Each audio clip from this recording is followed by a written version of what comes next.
तो आप सभी का इस क्लास में स्वागत है। और दोस्तों, आज से हम लोग भारतीय अर्थव्यवस्था का क्लास स्टार्ट करने जा रहे हैं। तो आप लोग ध्यान से इस क्लास को देखिएगा।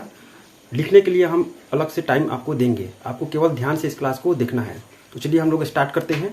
तो सबसे पहले जो पहला टॉपिक है इसमें, वो है आपका अर्थशास्त्र और अर्थव्यवस्था। ये दोनों चीज़ें, ये दोनों शब्द एक ही हैं या अलग अलग हैं, इस पर हम लोग अभी चर्चा करेंगे।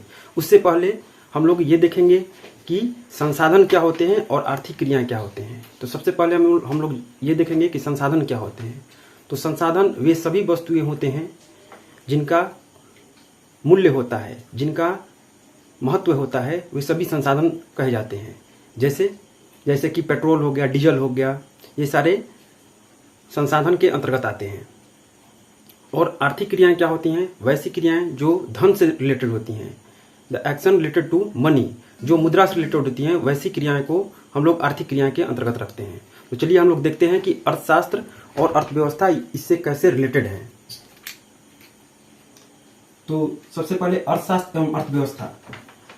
अर्थशास्त्र एवं अर्थव्यवस्था, तो इसको समझने के लिए हम एक एग्जाम्पल लेते हैं। जैसे अगर किसी व्यक्ति के पास या अगर किसी व्यक्ति का इनकम, सपोज करिए कि 5,000 रुपये अगर उसका मंथली इनकम है, लेकिन उस व्यक्ति की अगर इच्छाएं की अगर बात करें तो वो व्यक्ति आज अगर वह साइकिल पर चल रहा है तो अगर वो सोचेगा कि कल हम मोटरसाइकिल ले लें, या अगर उसको मोटरसाइकिल मिल जाती है तो वो अगर सोचेगा कि हम अगले दिन या अगले कुछ महीने बाद या अगले कुछ वर्षों बाद हम कार ले लें। इसका मतलब ये है कि उस व्यक्ति की, उस मनुष्य की जो इच्छाएं हैं उसकी कोई सीमा नहीं है। लेकिन उसके पास संसाधन की बात करें, उसके पास जो बहुमूल्य चीज हैं उसकी बात करें, मतलब उसके पास मनी की अगर बात करें तो वो सीमित है, जो उसके इनकम के रूप में प्राप्त हो रही हैं। तो यहाँ पर सीमित संसाधन है, लेकिन उस व्यक्ति की जो इच्छाएं हैं वो असीमित हैं, जिसकी वजह से सीमित संसाधन में असीमित इच्छाओं की पूर्ति करना, यहाँ पर ये जो वर्ड है ये यहाँ रिलेट करना होगा। जो ये कौन बताता है? ये अर्थव्यवस्था, ये अर्थशास्त्र बताता है कि किस प्रकार से असीमित इच्छाओं को सीमित संसाधनों में उसकी पूर्ति करना होगा। तो अर्थशास्त्र और अर्थव्यवस्थाएं क्या बताती हैं कि सीमित संसाधन में असीमित इच्छाओं की पूर्ति करना के लिए आपको क्या करना पड़ेगा कि संसाधनों का प्रबंधन करना जरूरी होगा। सीमित संसाधनों में असीमित इच्छाओं की, मनुष्य की असीमित इच्छाओं की पूर्ति के लिए संसाधनों का प्रबंधन करना जरूरी है। और इस संसाधनों के प्रबंधन का अगर हम सैद्धांतिक अध्ययन करते हैं, थ्योरेटिकल स्टडी करते हैं, तो उसे हम लोग अर्थशास्त्र के अंतर्गत रखते हैं। और यदि इस संसाधनों के प्रबंधन का व्यवहारिक अध्ययन करते हैं, मतलब प्रैक्टिकल अध्ययन करते हैं, तो उसे अर्थव्यवस्था के अंतर्गत रखते हैं। सैद्धांतिक अध्ययन का मतलब, थ्योरेटिकल स्टडी का मतलब कि कोई चीजें लिखी हुई हैं, जैसे बुक में लिखी हुई है और उसका हम लोग स्टडी कर रहे हैं, तो सैद्धांतिक अध्ययन में आते हैं। तो अगर हम लिखी हुई चीजें का अध्ययन करते हैं तो वो अर्थशास्त्र के अंतर्गत आता है। लेकिन यदि हम प्रैक्टिकल उसका स्टडी करते हैं तो उसको हम लोग अर्थव्यवस्था के अंतर्गत रखते हैं।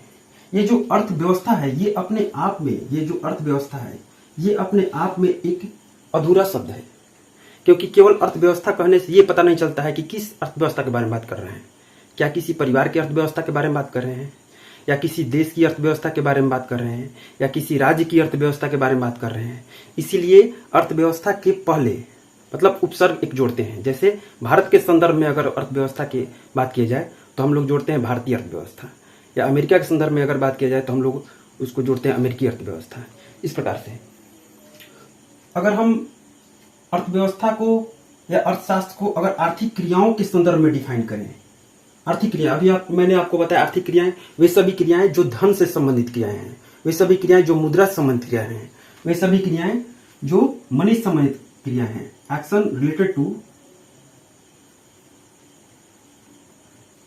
रिलेटेड टू मनी, वे सभी क्रियाएं जो धन से संबंधित क्रियाएं हैं।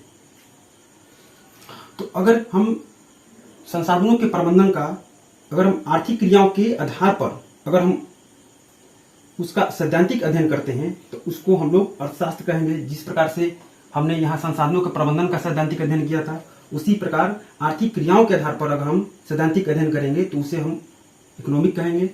और व्यवहारिक अध्ययन करेंगे आर्थिक क्रियाओं का तो उसे हम लोग अर्थव्यवस्था के अंतर्गत रखते हैं। अब ये अर्थव्यवस्था का उद्देश्य क्या है? अर्थव्यवस्था का उद्देश्य क्या हो सकता है?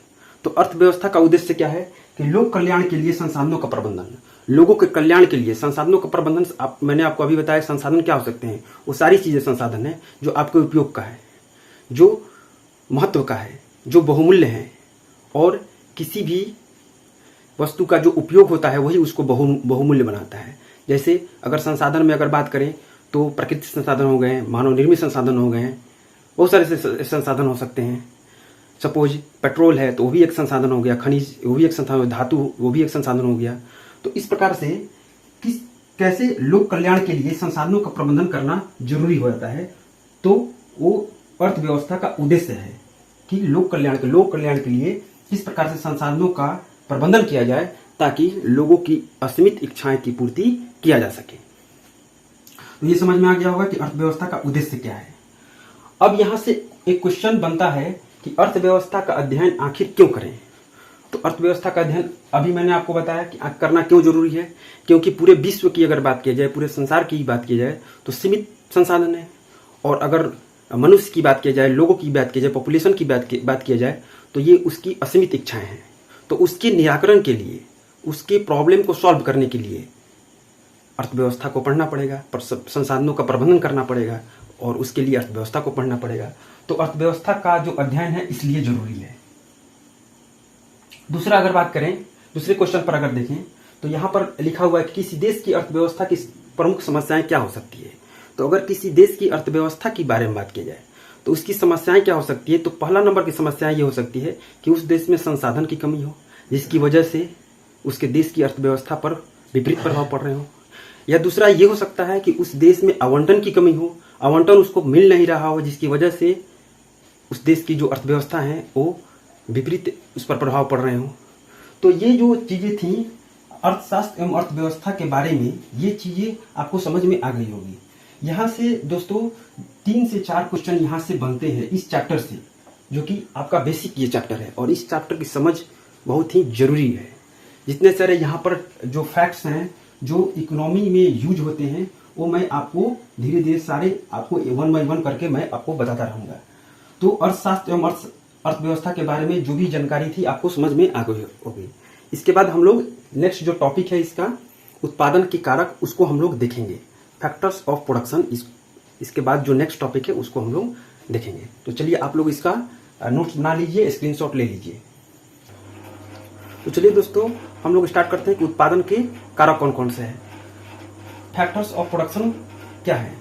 तो उत्पादन के कारक का मतलब क्या हुआ। उत्पादन के कारक का मतलब क्या हुआ कि वैसे कारक जिससे उत्पादन क्रिया संपन्न होती है उसे उत्पादन के कारक कहते हैं। जैसे इसमें कौन कौन से कारक आ जाएंगे, तो इसमें बेसिकली 4 कारक आएंगे उत्पादन के।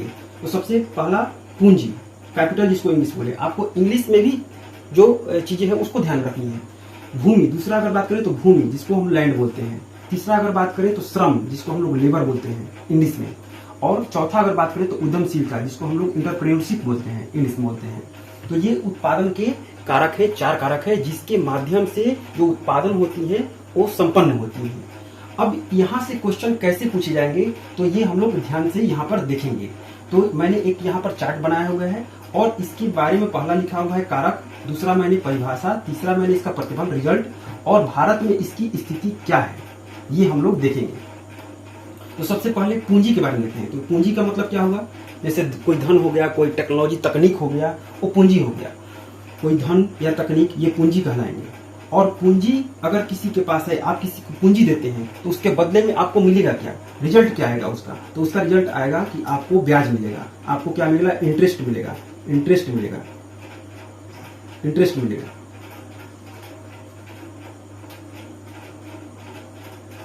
आपको इंटरेस्ट मिलेगा।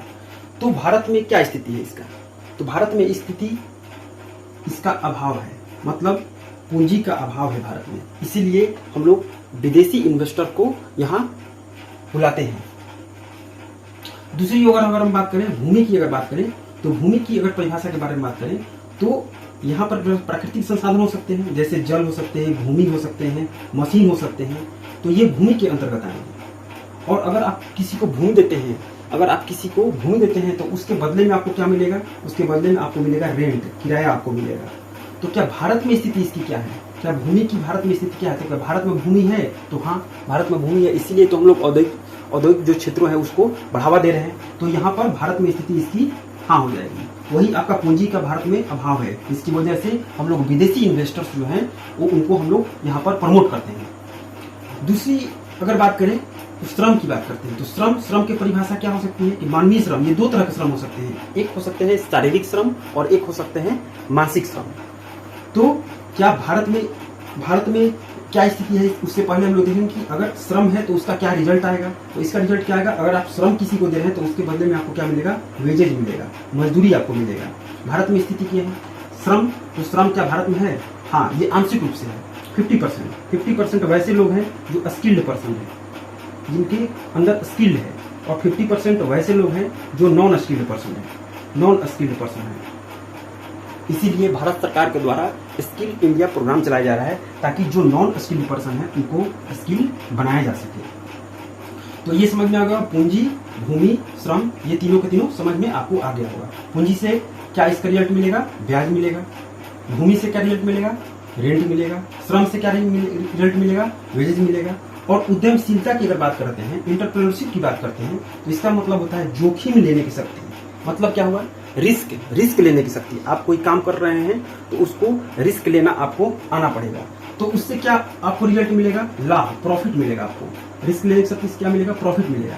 तो क्या भारत में इसकी स्थिति क्या है, तो ये आपका कम मात्रा में है, क्योंकि भारत में ज्यादातर जो लोग हैं वो सरकारी नौकरी के पीछे लगे रहते हैं। इसकी वजह से जो उद्योग अगर अब किसी को स्टार्ट करना है तो वो उसमें क्या चाहिए, उसमें रिस्क लेने की क्षमता चाहिए। उद्योग में हो सकता है कि आप कोई बिजनेस स्टार्ट करना चाह रहे हो और वो बिजनेस स्टार्ट किए और चला ही नहीं, तो उसमें क्या रिस्क है। तो भारत में वो जो रिस्क लेने की जो आपका क्षमता है वो कम मात्रा में है, लेकिन कम मात्रा में है। इसलिए भारत सरकार के द्वारा आपको लोन दिए जाते हैं ताकि लोग उस लोन को लेकर के, कम ब्याजों पर लोन दिए जाते हैं ताकि लोन लेकर के और कोई बिजनेस या लघु उद्योग कोई स्टार्ट करे और फिर अपने उससे वो लाभ कमाए। तो ये आपको समझ में आ गया होगा कि उत्पादन के कारक क्या क्या हैं। तो ये 4 आपको उत्पादन के कारक हैं, इसको आपको ध्यान से समझ लेना है। इसके बाद जो हमारा नेक्स्ट टॉपिक है वो हमारा है अर्थव्यवस्था के क्षेत्र के बारे में। यहाँ पर अर्थव्यवस्था के क्षेत्र, जो इकोनॉमी के जो आपका सेक्टर है उसके बारे में हम लोग बात कर रहे हैं, अर्थव्यवस्था के क्षेत्र के बारे में। तो बेसिकली आर्थिक क्रियाओं के आधार पर अर्थव्यवस्था के कितने क्षेत्र हैं, कार्य के आधार पर, on the basis of work, on the basis of economical activities, और स्वामित्व के आधार पर आपका अर्थव्यवस्था के कितने क्षेत्र हैं। तो अगर हम on the basis of economical activities के बारे में अगर बात करें तो अर्थव्यवस्था के कितने क्षेत्र आएंगे, तो पहला हो जाएगा आपका प्राथमिक क्षेत्र, दूसरा हो जाएगा द्वितीयक, तीसरा हो जाएगा तृतीयक, चौथा होगा चतुर्थ और पांचवा हो जाएगा पंचम क्षेत्र। तो ये 5 जो आपका क्षेत्र हैं वो आर्थिक क्रियाओं के आधार पर आएंगे। दूसरी अगर बात करें तो कार्य के आधार पर अगर बात करें तो 2 तरह के आपको क्षेत्र आते हैं। तो पहला इसमें हो जाएगा संगठित क्षेत्र और दूसरा हो जाएगा आपका असंगठित क्षेत्र। अभी हम लोग सब 1 by 1 डिस्कस करेंगे इसके बारे में, अभी मैं इसको ब्रीफ थोड़ा कर देता हूँ। इसके बाद स्वामित्व के आधार पर अगर बात करें, on the basis of ownership के आधार पर बात करें, तो इसमें आपका निजी और क्षेत्र हो जाएगा और दूसरा हो जाएगा सार्वजनिक क्षेत्र। 2 तरह के इसमें क्षेत्र आएंगे, निजी क्षेत्र और सार्वजनिक क्षेत्र। तो दोस्तों हम लोग नेक्स्ट वीडियो में हम लोग देखेंगे कि इस अर्थव्यवस्था के क्षेत्र के बारे में जो भी हमने अभी आपको ब्रीफ किया, उन सारे के बारे में डिटेल, पूरे के पूरे डिटेल आपको हम लोग 1 by 1 उसमें देखेंगे और यहाँ से क्वेश्चन आपको बराबर आपको एग्जाम में देखने को मिलते हैं। तो आज के लिए दोस्तों इतना ही। आपको बस केवल क्या करना है कि ध्यान से इस वीडियो को देखना है और सुनना है। नोट करने के लिए हम आपको समय देंगे, इसलिए आपको घबराना नहीं है, आराम से इसको देखना है। तो आज के लिए इतना ही। Thank you so much.